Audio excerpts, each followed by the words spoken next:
Welcome to the Butterfly Effect. I'm Chris Horner. This is Classic High End. Today's race, 170 kilometers. I'll call it 105 miles in length, 10 gravel sections, or we'll call it the Grapevine Gravel Roads, whatever you want to call it. They got different names for it left and right, but it's all dirt out there, and it's not necessarily flat today. In fact, it's really steep sections and multiple sections at around 5 kilometers long. It's going to be a crazy technical course because they do a circuit. They'll come through the finish line with 35 kilometers to go and have 4 more gravel sections.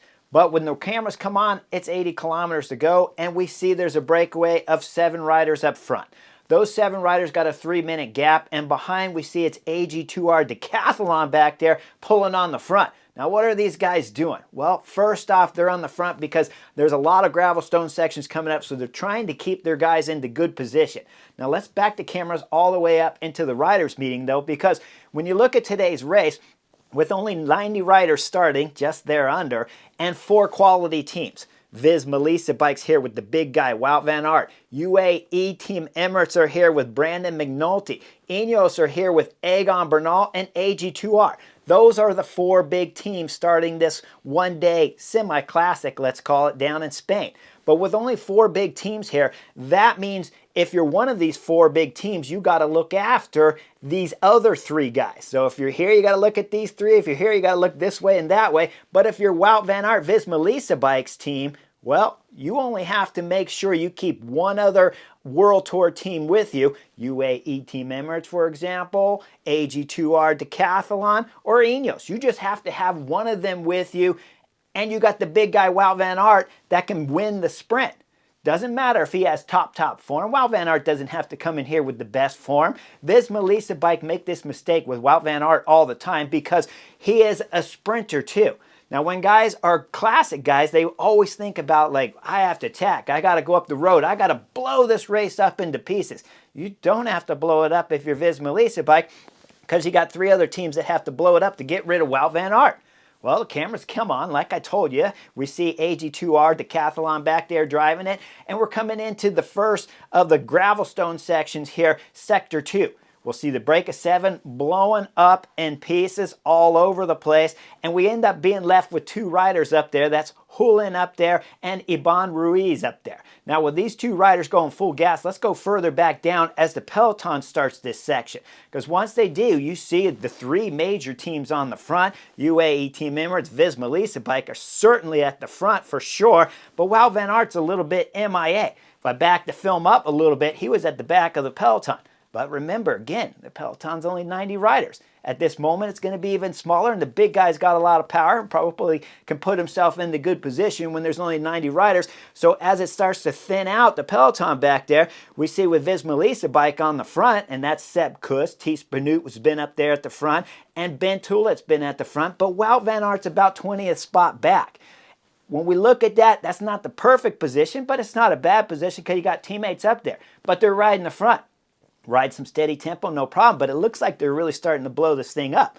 Now, as the breakaway goes up top there, I told you there's 2 guys left up front. They're driving it away, so that means Visma Lisa Bike don't have to do anything at this moment. Now, we start seeing some attacks, and we see Tim Wellens going and Ben Tulet from Visma Lisa Bike going, and they get a little bit of a gap. And look at Egan Bernal from Team Ineos. He flies across this gap. The Colombian has some form. He's national champion. That's why you see him with the Colombian jersey on. And he's time trial national champion because he's got 2 wins already in the 25 season.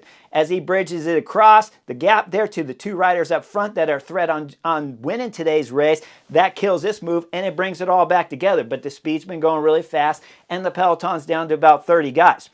Now, we go into about 65 kilometers to go. All of a sudden, we see Michael Kwiatkowski throw an attack, and Brandon McNulty throws an attack. That's UAE Team Emirates and Ineos going up the road. Now, Visma Lisa Bike missed it. They're attacking back there left and right and center in all different kinds of directions trying to close the gap, but the gap keeps extending out there. We're going to see coming into about 60 kilometers to go. They're going to catch Clement back there who got dropped, but he was the last of the breakaway guys to get dropped from the 2 up front with Hulin and Iban Ruiz up there. Now, with those 2 guys still up there, it doesn't take Brandon McNulty and Kwiatkowski too long to close the gap. As they're closing the gap with just about under 60 kilometers to go, we're going to see there's a crash in the back. We see it's Igor Arieta back there that's crashing from UAE team members, but then the camera's back further up, down, and we see a replay of what happened sooner. It's the front of peloton, Ben Toulet. He went flying into this left turn here, lost the front end, and crashed. Grabbed his bike real quick and got back up and started riding hard, and he's spending some time on the front as things are blowing up to pieces. Sepp Kuss is having some problems, but up front with 52 kilometers to go, Clement's got his own problems as he's getting dropped out of this group of 5 of breakaway. Now remember, there's really only a group of 2 because everyone else is part of the original breakup here with Brandon McNulty and with Kwiatkowski driving at full gas. That leaves 2 more guys up there that are from the original break, but Houlihan's going to have some problems as he ends up having a mechanical with the rear flat. As we see Ariolo there from Caja Royale, he's got his hand up. He's going to try to get a change, but that's it as the peloton's going to swallow him up. Now as the peloton's coming full gas, Ben Toulet is still riding the front right now, and Sepp Kuss is time to go out the back. VISMA Lease Bike are down to 2 guys, but Ineos got 4 and 5 numbers in this front group, and Kwiatkowski up the road. VISMA Lease Bike are down to 2, and Wout van Aert, the big guy who was up near Ben Toulet's wheel, is now dropping to the back as his legs start blowing big time. He's hurting for dear life. So VISMA Lease Bike are going to switch things up with 45 kilometers to go. We're going to see Wout van Aert get on the front. This is a mistake. This is a big mistake. This is the only card you had left. There's too many Ineos. There's too many UAE Team Emirates riders in there. And you still have AG2R that have missed the move. But Wout van Aert's going to get on there and drive at full gas because he thinks Ben Toulet has some good form. He might have had some good form, but he's done a lot of tacking since the second gravel stone section with 70 kilometers to go, all the way into the time when he crashed, then riding the front for another 5-7 kilometers before Wout van Aert gets on the front with 45 kilometers to go. Group's down to, we'll call it 15 riders, but Ineos riders are all over, UAE Team Emirates riders are all over, and AG2R still have 2 guys. So if they just didn't panic right now as the gap's going out to the 3 leaders up there, out to about 45, 1 minute gap it got up to with Wout van Aert pulling full gas, Wout's starting to bring it down. But why? What are you going to do if you even bring this group back? Wout van Aert's legs are going to be blown, and then you're going to be left with Ben Toulet, 1 on 15, 1 on 18 or 20 guys.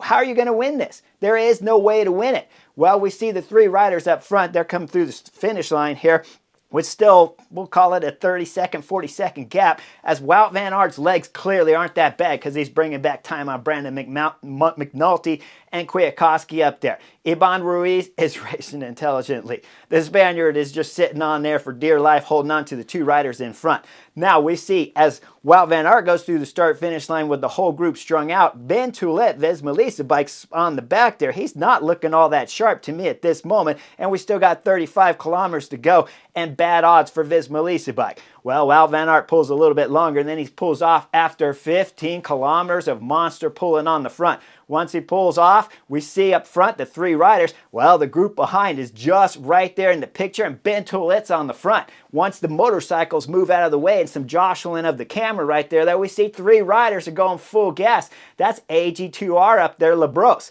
As Jordan Labros is pulling full gas, he's got Ineos on his wheel, Egan Bernal, and he's got UAE Team Emirates, but they won't work with him. They're not interested. So Labros knows he's going to have to back off, and this gets Ben Toulet back up there, but after multiple attacks left and right. And guys, I have not done this video justice. There's been 1,000 attacks before here. Ben Toulet's been covering most of them. And Wout van Aert's blown up. Sepp Kuss is blown up. Now Ben Toulet's still back in the picture, but there's still 3 riders up the road.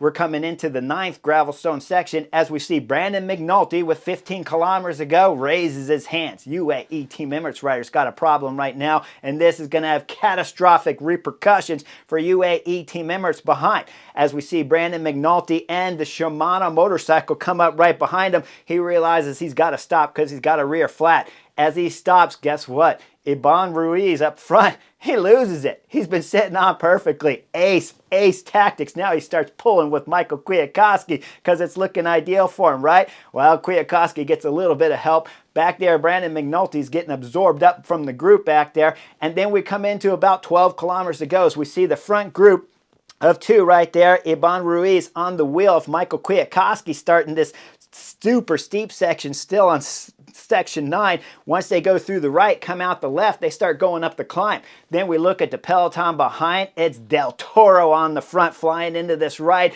And then as you come into the trees, you lose the picture of who's sitting second. But once you come between the two trees, you see it's Egan Bernal. Ineos crash it just behind Egan Bernal just before he entered that right turn, or as he was entering the right turn to be more precise. It's Ben Turner, I'll call it. Ineos that's crashing too, with Egan Bernal in second place going down. That means Del Toro on this steep section of gravel with 9 sections, only one more after this. He punches it, he's going full gas trying to close the gap, but it's 50 seconds to a minute up there to Iban Ruiz, who's getting dropped right now from Michael Kwiatkowski. Kwiatkowski's throwing down on the pedals. He knows he's got a chance of going solo and winning here at high end. This would be a fantastic win for Ineos, who only have right now Egan Bernal's victories at the 2025 season. So Michael Kwiatkowski's throwing everything into the pedal. Iban Ruiz is hurting back there as we see Del Toro going full gas. What's happening in the back? It all blew up as the crash from Egan Bernal and his Ineos teammate went down.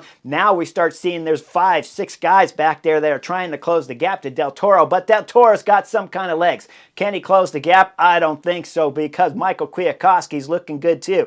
As Kwiatkowski comes over the top of this climb back on the pavement, look at his Soigneur yelling at him, go, go, man, go. Kwiatkowski's hard on the pedals. We're coming into about 6, 7 kilometers to go. You see the group of 6 back there. They got in sights there of Del Toro. Del Toro has in sights of Iban Ruiz, but nobody's got in sights of Michael Kwiatkowski. He's got to be up there, but he's not in the picture, as the Ineos rider's still flying and pushing everything on the pedals. When the camera does find him, you see he's hurting big time as he's pushing with every pedal stroke to get maximum speed out of his Ineos bike there, as he's going full gas behind. Del Toro's got in sights Iban Ruiz. Now we're coming into about 4.6 kilometers to go when Iban Ruiz looks back.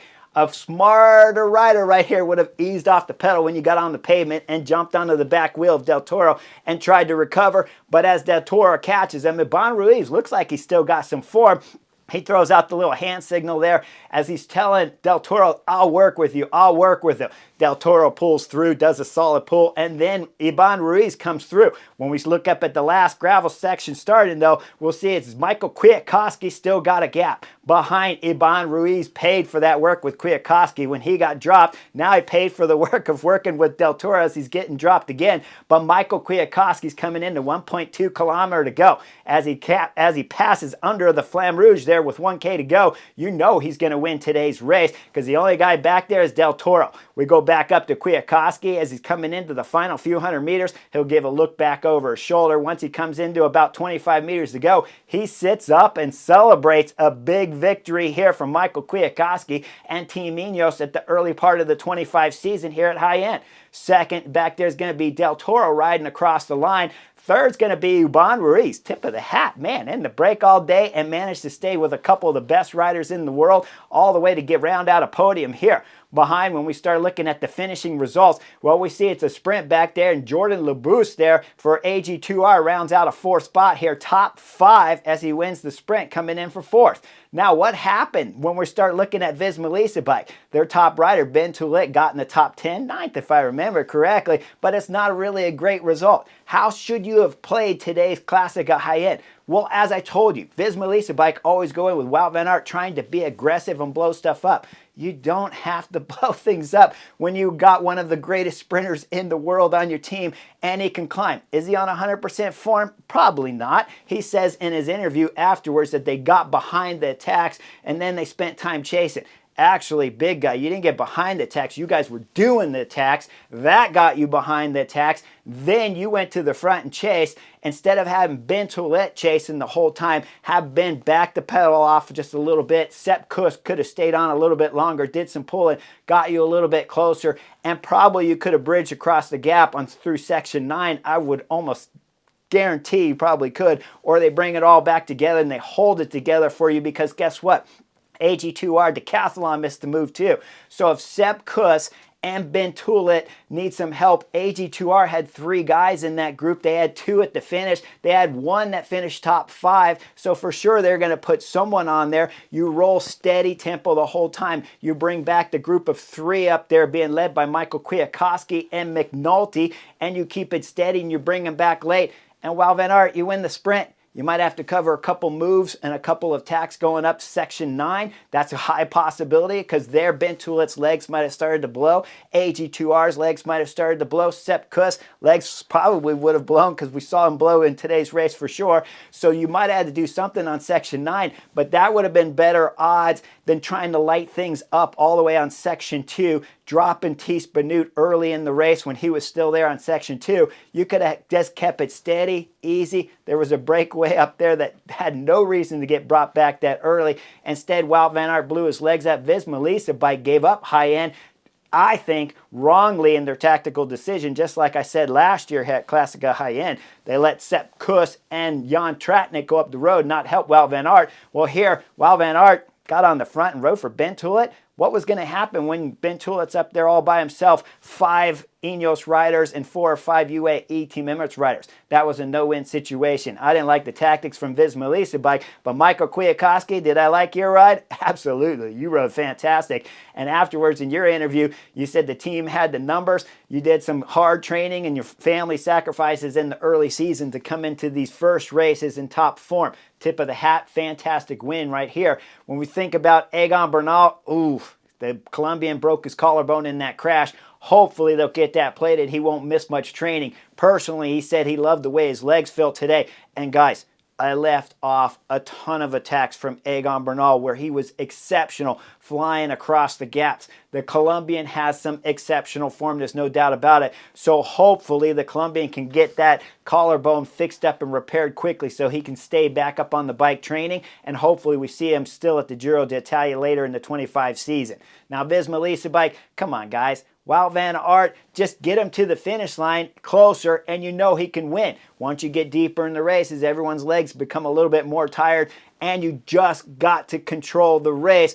With a Grand Tour winner, Sepp Kuss, Ben Tulet on this kind of form, and Thies Benoot was there for a while. If you guys weren't the ones attacking, who knows how much longer Thies Benoot would have stayed in that front group too. So you control it, you bring it into a sprint because you have a sprinter and his name's Wout van Aert. Like and subscribe. I'll see you guys on the next edition real soon of the Butterfly Effect.